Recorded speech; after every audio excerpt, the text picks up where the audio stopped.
This episode of the Potterverse is brought to you by MinuteWithMary.com. Listen, I love talking about lashes. I know it's something small and trivial, but when I put on a dynamite mascara, I feel like Betty Boop. I feel like boop, boop, ba-doo, boo, and I'm just going to fill up my gas tank in my Harry Potter robe pajamas. True story, but I still like to look slamming with my lashes. I just feel like it pulls me together. It helps me feel polished, even if I'm in Potter t-shirts or clothes. And because of that, I went on this mission to find the best mascara ever.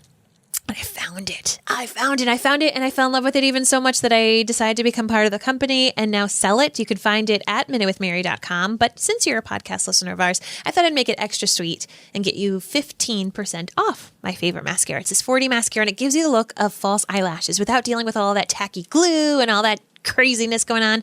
If you know how to put on mascara, you can put on the best mascara of your life. Head on over to MinuteWithMary.com/discount.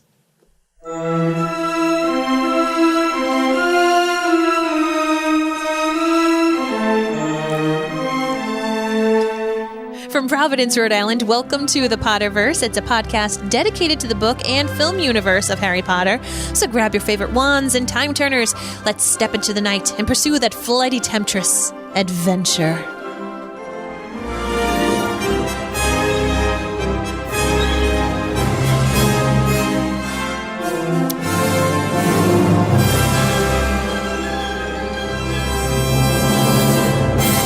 Hello, everybody, and welcome back. My name is Mary Larson. My name's Blake, and I thought my wife would be proud because I shortened up the intro, and it was flawless. You're welcome for that. You're welcome. You know, the funny thing is that Mary has listened to the John Williams score so many times and knows that that score, that song, by heart so well that she heard one slight difference. She's like, "Oh, you shortened it? You did, didn't you?" And like it's like one of those silent communication things that we have. If you're watching us live, I know. you can hear it, and you can see it. But if you're listening on the podcast app, oh yeah, that was a silent communication to beat the best of them right there. I got you, boo. Marvin, what do you think about the podcast so far? And by the way, the podcast is available on all the podcast apps that you could ever think of now, finally. all of them. It's all there. I think, although we're still waiting on iHeartRadio. But other than that, Ryan Seacrest is holding out. Other than that, we are ready to go. We're here. We're having some fun. Awesome. And we're having fun with it. So what do you think about the podcast so far? Things that need to get improved, things that need to be. Are you asking me? Yeah, you. What do you think? Are you happy with the podcast so I'm far? happy. Okay, good. That's what I'm wondering. I'm terrible at critiquing ourselves. Terrible at it. You're not like me. You don't listen to our podcast religiously every single time. Nope. No, apparently not. Oh, my goodness gracious. Well, I do want to first let everybody know that I just today, the day that we're recording, created our complimentary texting service where I can send you a text to let you know, yes, we're going live. So you can join us on YouTube, Facebook, Instagram, or Twitter to join in the conversations and to have a lot of fun with it. All you need to do is take out your phone and send a text to the phone number 81010. And then in the message field, put at Elder Wand. Oh, hey. Oh, the one wand to rule them all. Yes! Elder Wand. Just as one word. So once again, the number is 81010. And in the message, @ Elder Wand, ELDERWAND, no spaces. And you will be added to our complimentary texting service. Go to MaryandBlake.com. Check out all the cool things that we got there. And check out Mary and Blake, Twitter, Instagram, Facebook. All the good places there. Thank you for all the reviews. And if you find that this show gives you the kind of value and gives you a different perspective on Harry Potter or just Mary and I in general, please do give us a review and make it a written one so we can get it on Apple Podcasts or Google Podcasts or whatever your favorite podcatcher of choice is. Just send it over to us, and that way we get to read it, make our day, and have some fun with it. Marvin, are you ready to get into this show? Yes, ready to rumble. Let's do it.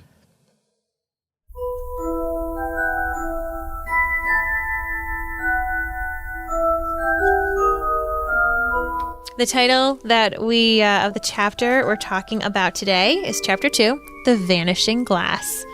And I wanted to read you the following quote because it just gave me all the little goosies. When he had been younger, Harry had dreamed and dreamed of some unknown relation coming to take him away, but it had never happened. The Dursleys were his only family, yet sometimes he thought, or maybe hoped, that strangers in the street seemed to know him. That a girl. And picking another fantastic entry, another fantastic passage. I like this little tradition that we've started here. You know, I like to think that strangers in the street know me because all of a sudden I'm getting a lot. Sometimes. Oh, actually, I don't yeah, you're right. People do know me in Rhode Island a lot. Oops. But I mean, what I'm saying is that people like my mask. I think that they know me because they're like eye twinkle smiling. I can't really tell if they're smiling because their smile's behind their mask, but they're like looking at me and I'm like, oh my God, are you my friend? And really, I realize it's because I'm wearing this like really exciting Harry Potter mask. Oh, yeah, obviously. Obviously. I'm this grown woman rocking my HP pride when I think they're trying to be my friend. They may be. Maybe I should get the Potterverse mask. We are working on some Mary and Blake media masks. I will tell you that. We are trying to work. And then when they're looking at me, saying in their minds, I'm a Potter fan too, but I can't talk to this girl because I got to keep a 6-foot distance, that they can go find the Potterverse. So let's chat about chapter 2. Chapter 2. Chapter 2, The Vanishing Glass. Marvin, what do you want to begin on? The Vanishing Glass. Okay, well, can we give like a quick little recap about what happens in this episode? Go right ahead. It's Dudley's birthday. He's a spoiled little brat that go to the zoo, and Harry gets a little miffed because Dudley and his friend aren't acting that nice. And then, I don't know why, but Harry magically somehow kind of makes the glass disappear and the snake gets out, and Harry gets in trouble. And that's about it. Yeah. It is. I love the end when Mr. Dursley's like, when Vernon's like, you closet, don't come out, no meals. How terrible. He's just so angry he couldn't even form a sentence. What 80s parenting, by the way? Can you imagine what would happen if you punished your kid by not giving them a meal? He said you cannot eat. Can you imagine All that? right, there is 80s parenting. Oh man, 80s parenting is the best. The best. No tang. No tang for a week. Oh, man. Oh, my goodness gracious. Yeah. So just, this is the first time that we get to see Harry use magic, and he doesn't even know he did it. Yeah. Well, it kind of alludes to the fact that Harry has done magic prior to all this without knowing it. But this is the first time that we are privy as the reader to his magical ability. And I think there's also something implicit in his dreams that he has magical ability because he's remembering back to a time where he sees green light and a flash and the whole thing. And there is absolutely zero chance on any planet, I don't even care if it's planet Zippy, that you can remember as a 3-month-old anything. He wasn't 3. He was 1 year. Well, whatever. Can you remember anything? Can you remember anything from being 1 year old? I don't know. No, absolutely not. No. I mean, no. I think your earliest memory is probably going to come from when you're 3. Listen, if my parents were killed in front of my eyes by he who must not be named, I might remember that. I might. People remember like smells and things. I don't know. Yeah, not from when you're a year old. I feel like you would have that as a repetitive nightmare, just ingrained in your brain thanks to a scar. I bet you the scar let him know. I bet you the scar gave him super duper memory. Well, but the scar is in itself inherently magical. Mm-hmm. So, it also alludes to the fact that I think that because Harry is having these dreams and he does have this vague memory of this green flash, and the that is magical. The motorbike. And the motorbike too, yeah. Like, there's no chance when you are a 1-year-old, you're going to remember a motorbike. It is not going to happen.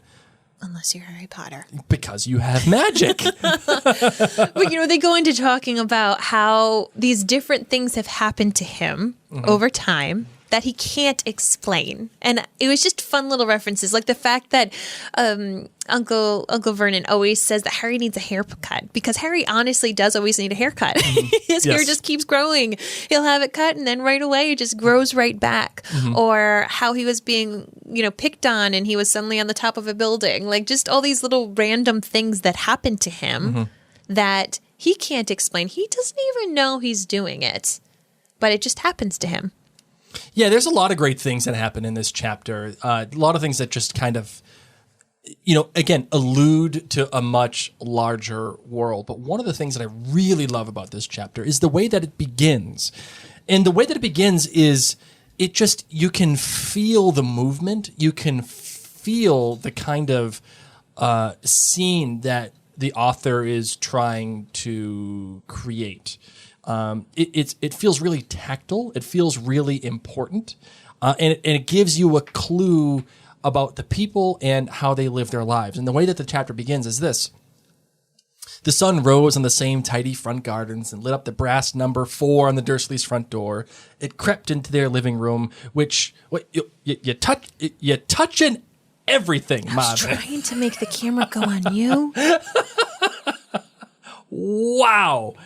Mary is touching my keyboard and it just totally messed up my entire desktop. That's okay, Mary. No problem. Don't worry about it. I'll do the camera for me. You're the one that showed me how to do that. I did. Okay. It crept into their living room, which was almost exactly the same as it had been on the night when Mr. Dursley had seen that fateful new report about the owls. And it goes on to talk about the pictures and how it went from this tiny little pink beach ball to a much larger picture of Dudley. Of Dudley playing computer games with Vernon and the whole thing. You can feel the movement. You can feel how all of these things are staying the same in the Dursley household, but also time is passing.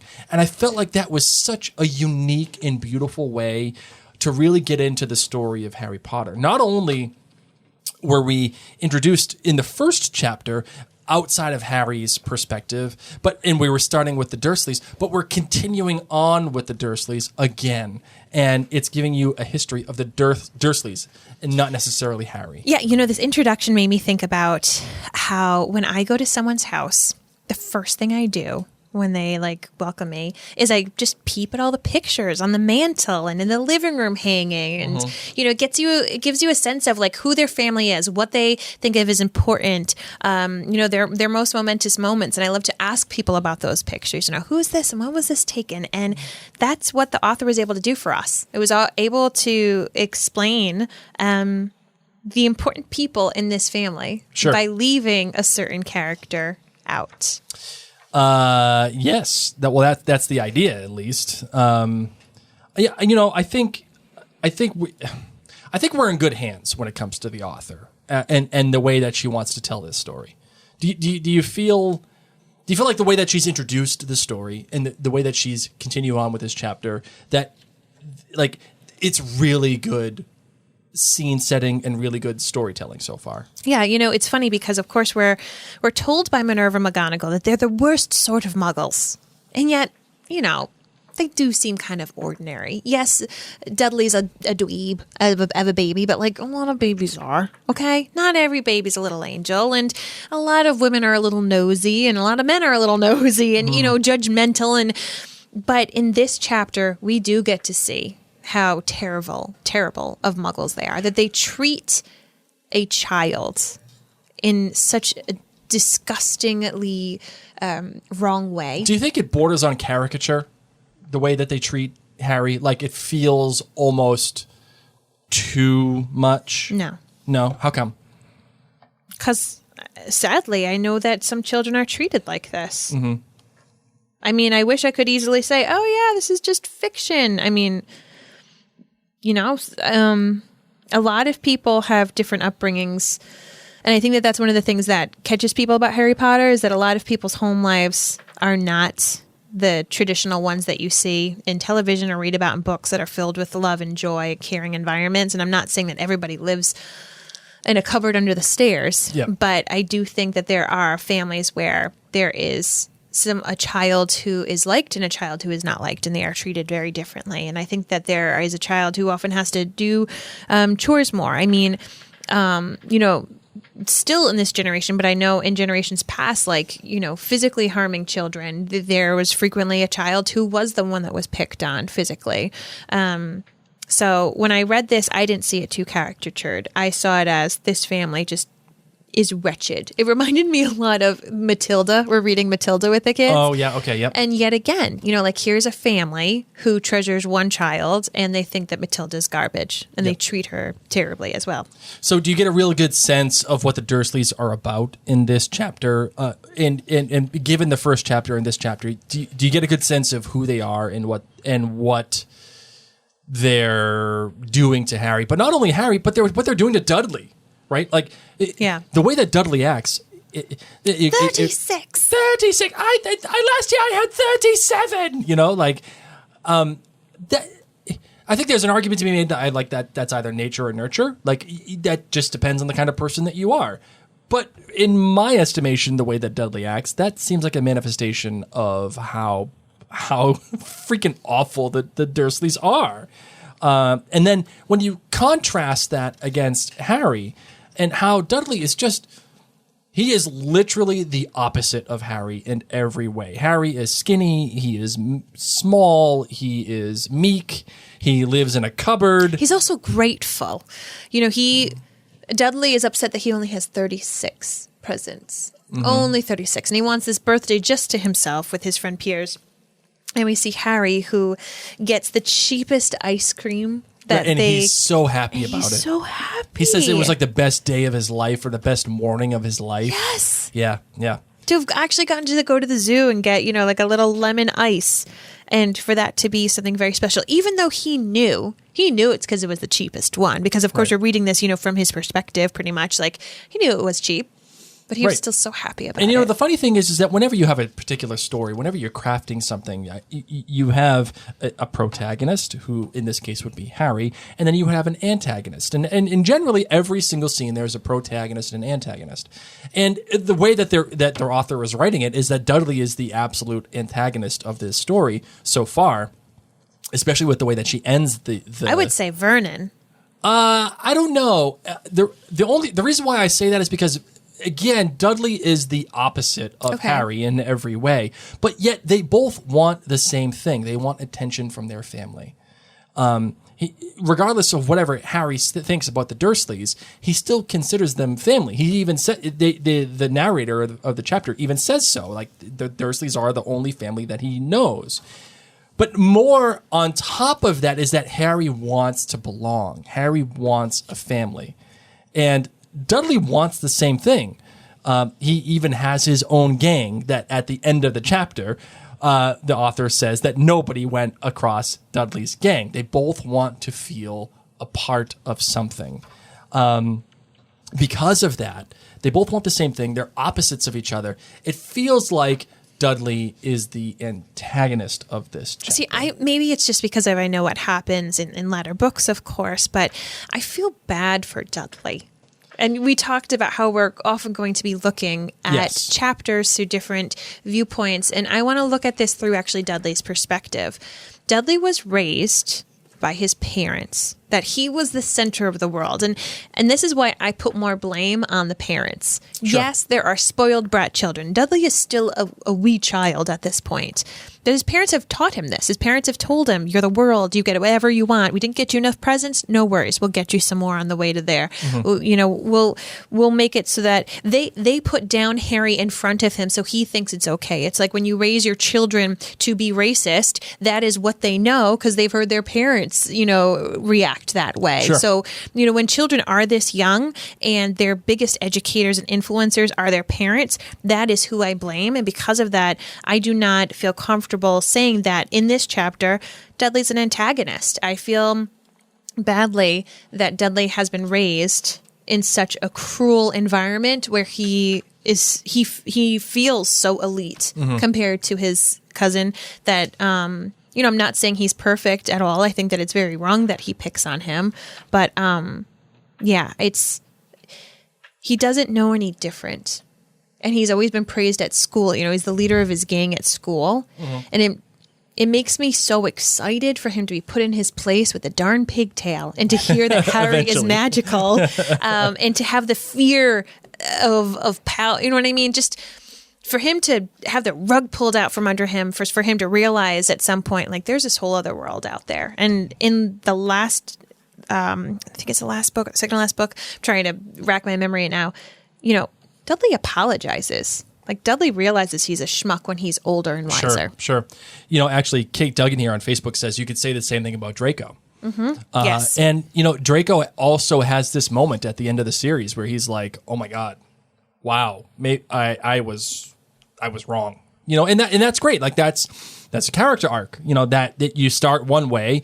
And in Dudley's case, it's the most awful, vile thing. Melissa Carolyn here on Facebook says, Dudley is a product of the parents' bad choices. It's not his fault that he is as awful as he is. He's still a child. Yes. So he starts this one way as a child, but ends the series or ends his last appearance with growth, saying, "Oh wow, that was kind of dumb. Yeah. I did that." I mean, I would have liked even more massive growth, but seeing as how where we are, our entire journey with Harry up until that point, it's still big growth. And that's it. You need to remember that these books are, yes, teenage years or preteen years, but they're still children and they're still learning. And then we have Harry, that whole last bit talking about these dreams that he has and how he yearns. It's the quote that I read in the beginning, how he dreams of some unknown relation taking him away. And it just makes me so sad because Sirius Black is currently alive, living in Azkaban prison. His godfather. Right. His godfather is far away. And his godfather is going to try in 2 books to come and get him. Right. It makes you wonder how much the author really had this all planned out. I know we talked about that a little bit in the last chapter, but there just seems to be, like, when you're reading these little nuggets, I mean, the fact that Harry is talking to a snake in this chapter. Talking and winking. Right, and winking. Snakes don't have eyelids, bro. What the hell are you talking about? They don't? No. How do they cover their eyes from sand? I have no idea. They're snakes. They're crazy. They don't have legs and they move. Snakes don't have eyelids? No, I don't think they have eyelids. Hold on. Because seriously, what if dust gets in it? Snakes don't have what we think of as eyelids. Instead, they have something called a brille attachment to each eye. Bam! Just like that. A winner! It is known as an eye cap or a spectacle. So they protect the eyes from dust and dirt and gives them a glassy-eyed appearance. So it's pretty much like saran wrap. Or what's Cling wrap. Oh, press and seal. They got press and seal. Snakes don't go. They don't do saran wrap. Once you do press and seal, you don't go back. You do not go back. You don't. Press and seal is the only way to go going forward. That's it. Like saran wrap should be out of business. Yes. The whole saran. Why are you here? They just go away. Go away. There's no need for saran wrap anymore. Press and seal's where it's at. So here we go, and Harry's dreaming about this family that lives far away. The snake winked at him, obviously. And people are recognizing him. A tiny man with a violet hat, a top hat, bowed to him once while he was out shopping with his aunt and Dudley. And Aunt Petunia bugged out because Harry didn't know him. And then a woman dressed all in green waved merrily at him on a bus. A bald man in a very long purple coat had shaken his hand across the street. Shaken his hand the other day when they walked. And these people would vanish right away. Right. So, it makes me kind of think, Obama has that house on Martha's Vineyard. Mm-hmm. And when we've gone to Martha's Vineyard, we've been like, is he going to be at one of these restaurants? Because there's only so many restaurants. You can only go to so many places on the vineyard. And there's a lot of famous people that chill on the vineyard. A lot of actors, a lot of people just go and relax there. And they're just like us. They need to go eat. Yep. And then what do? So here's Harry Potter. He looks just like James Potter. He's got a big scar. Mm-hmm. What would you do if you saw Harry Potter and you thought that he was the greatest gift to the world because he got rid of Lord Voldemort? Would you ignore him? Would you kind of make eye contact? What would you do? Me as a person? You, Blake Larson. This is my fun question of the day. I've mentioned it earlier. Good one. I like this question. Write to mariandblakemedia@gmail.com with trivia questions, kind of the ones that your annoying orientation leader would give you as an icebreaker, a.k.a. me. That's what I would do, and I'm doing it right now. All right, so here it is. I tend to think of it of something like someone who I met that I just I fawn over, and that first person I think of is Damon Lindelof. If I saw Damon Lindelof in a restaurant, I think I would internally freak the frack out And my blood pressure would be raising. I would get hot. I'd probably pass out a little bit. You probably would. But I wouldn't say a damn word. You wouldn't? I wouldn't say a damn word. I'd just be like, oh my God, that's Damon Lindelof. Holy crap. And then I would freak out. I would talk to you about it. And then I would just continue eating my meal. What would you do? You know what I'd do because you saw me do it. I don't get stage true. fright in front of actually famous people. I've had the wonderful fortune of, in either the music field or the television field, to be able to interview a lot of people and meet a lot of people that I think very highly of and I look up to. But I had a complete nerdgasm over a podcaster. And I just went up to him and I said, I really like what you do. I didn't even say I love your podcasting. I was just so shocked to see him in real life that's what I said. And so that's what I would probably do to Harry Potter. I'd probably awkwardly go up and be like, thank you. Thank you. You're so awesome. And then just disappear. You'd be like Chris Farley. Remember the old SNL skit when Chris Farley interviews Paul McCartney? No. And he's like, hey, you don't remember that? Blake, I wasn't allowed to watch SNL. Oh my God. I couldn't watch The Simpsons. I couldn't watch SNL. I couldn't watch 90210. There's the incredible skit of Chris Farley interviewing on the Chris Farley show within SNL, him interviewing Paul McCartney. Okay. And he's like, hey, Paul McCartney, remember that time? Remember that time you were on the Beatles? And Paul McCartney was like, yeah. And he says, yeah, that was awesome. And, I feel like that would be you with Harry Potter. Remember that time you lived? Yeah. Remember that time you stopped Voldemort? That was awesome. That would be. Actually, Kate Duggan here says on Facebook, the journey of the hero is always the same. The author knew that, which is why she feels like this was all planned out. And Kate, I would probably agree with you. The hero's journey is generally the same as created by Joseph Campbell. You see that in Star Wars. Like Luke Skywalker is the perfect example of the Joseph Campbell hero story. But the problem with the hero story is the way that Campbell created it was that they have to deny. Who's Campbell? What are we talking about? It doesn't matter. They have to deny. Well, you're talking about it like I'm supposed to know. It doesn't matter. Okay. The hero story, part of it, Campbell writes, is that the hero has to not accept his challenge. He has to say, no, I'm not going. In Luke's case, in Luke Skywalker in Star Wars, his thing was, no, I can't leave. I can't go. I have my aunt and uncle. I have to stay here. I got things. Harry does not deny his journey. He doesn't say, he says, I'm not anything. I'm just, I'm Harry. But he doesn't deny it. He accepts it. He wants it. He goes with it. So I'm not saying he doesn't have a hero's journey, but the Campbellian hero's journey requires that protagonist to say, no, I'm not doing that in the beginning. I'm glad Harry didn't say no. Me too. It'd be very ungrateful. We talked a little bit about. Are you ready for a journey? Heck, yes, I am. In this vein, we talked about how much the author planned out, and I want to get to my favorite part of this chapter. And I know we're coming on 28 minutes, so we're gonna close up here in a little bit. Okay. But I want to come at my favorite part of this entire chapter, and that is this.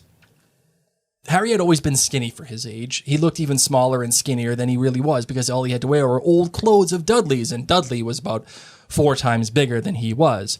Harry had a thin face, knobbly knees, black hair, and bright green eyes. He wore round glasses held together with a lot of sellotape because of all the times Dudley punched him on the nose. The only thing Harry liked about his own appearance was a very thin scar on his forehead, which was shaped like a bolt of lightning. He had it as long as he could remember. The first question he could ever remember asking his Aunt Petunia was how he got it. Now, first, this is a great descriptor of Harry. You get an immediate sense of his build, of his look, of how tactile he can be. Green eyes, nose, glasses, height, skinny, broken glasses, weight, hair, all of it. It all comes boom, boom, boom, boom, boom, boom, boom. But the thing that he likes about himself is uniquely his. Everything else kind of is. But the thing that he likes, the one thing that the author calls out that Harry likes about himself, is the only thing that is uniquely his. He has his dad's hair, which you don't know yet, but he has his dad's hair. He has his mother's eyes, which again, you don't know yet, but he has his mother's eyes. He's wearing Dudley's clothes. He even has a nose that's kind of messed up like Dumbledore's, who was called out last chapter when we said it looked like it had been broken at least a couple of times. Note that connection. But the only thing that is inherently his is, in fact, his scar. His scar, which comes from Voldemort. Yes. And now, it's not Voldemort's. It's inherently Harry's. It's the only thing that's inherently his. But it comes from Voldemort. It echoes that connection. It echoes that magic. And it also brings to light the fact, without you even noticing it, without even knowing it, that big bad, that connection, the big bad for the whole series is right there in front of your face. Right in the beginning of the book. Which has also been referenced in chapter 1 when Dumbledore said scars, sometimes come in handy. Right, so we've now heard the importance of this scar twice in the first 2 chapters. Yep. And I'd also like to thank this chapter. It's the next book, but our son likes to try to speak in parcel tongue. And we're like, we don't speak parcel tongue.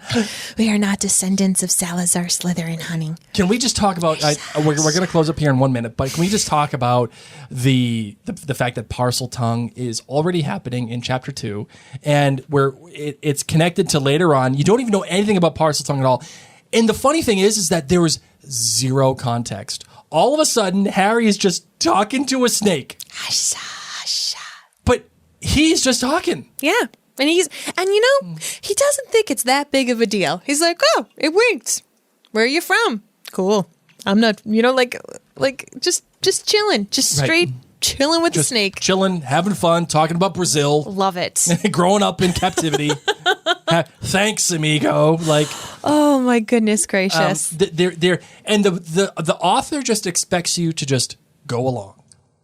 Like in the first chapter, you saw a cat turn into a human, and now all of a sudden, Harry Potter, who is 10 years old, is talking to a snake with no context, oh my God, you can understand me? Like in the movie, like in the film, he says, wow, you can understand me, and the snake nods its head. No, there's none of that. It's just, hey, what's up?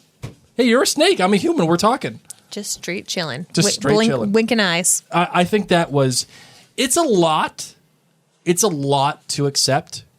And yet you do.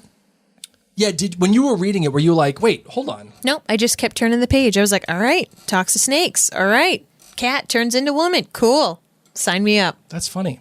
Because it's odd, because when I read it, I'm like, wait, whoa. I've read other weirder things. But the funny thing is that I had the perspective of like a vampire film. baby that falls in love with a werewolf.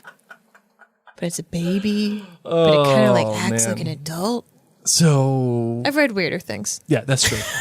That's true. Good point. Valid point. You're not adding my sound effect. You're right. Oh my God. Hold on. Sorry. I need to take over sound effects pretty soon. No, don't you? You will. You will not. Say it out loud. There you go. You're welcome. Thank you. Okay. All right. Anything else you got about this chapter, my darling? No, that's about it. All right. Let's close it out.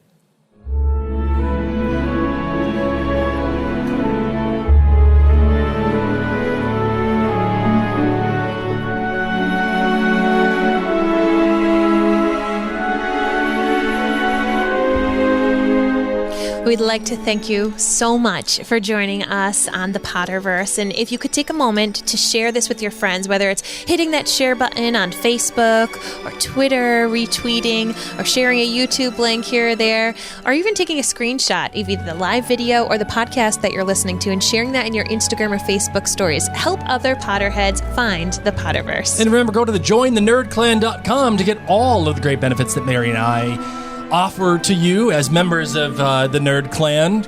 You can get all the great podcasts that we offer. You get access to the community, free swag. There's a whole bunch of stuff.